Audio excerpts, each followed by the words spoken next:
Remember to subscribe to our YouTube channel at NDN TV Nigeria. Click on the subscribe button and be the first to get notifications.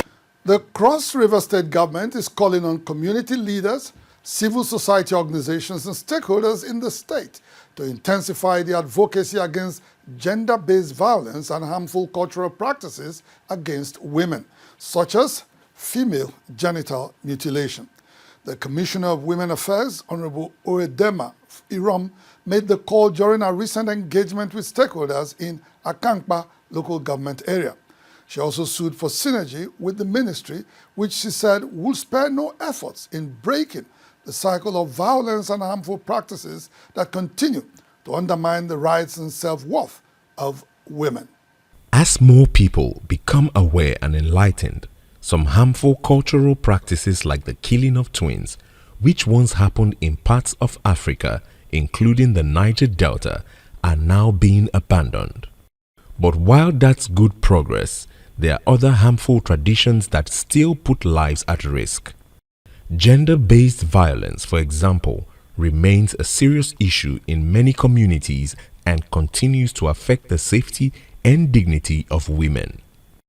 Last week, the Cross River Ministry of Women Affairs, in collaboration with the United Nations, held a 4-day brainstorming session in AKUGHA local government area with royal fathers, women groups, civil society organizations, and legal experts on the best way to dismantle deeply rooted cultural norms that allow abuse and inequality against women at the grassroots level.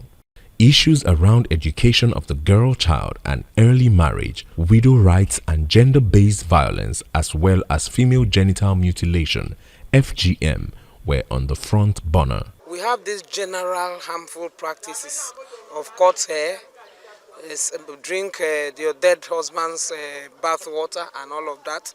They have been able to say that some of those practices are not here and that some of those practices are done more by the age grade, but they are also very thankful to government that the laws have been stepped down to guidelines. Part of what we have as the guidelines is abolition of some of these practices, but also coming up with community watch, like a community task force, to ensure that we have a referral pathway, and we also have certain sanctions. There are certain fines that if you're found wanting you would pay, and those issues that are criminalized would be taken to the right referral pathway, which is the police and then eventually the court. The paramount ruler of AKUGHA, His Royal Majesty Agbo Ewa Ebani, and other traditional leaders agreed to lead the way in the move to phase out these harmful traditions within their communities.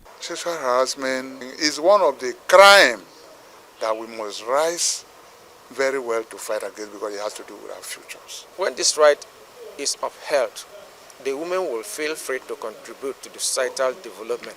But if we continue making them look as though they are not superior, we are losing the very effective right of contribution for our development. Other participants then called for more coordinated efforts by government at all levels in ensuring that women and girls are supported towards self-realization and determination. Inside the Niger Delta,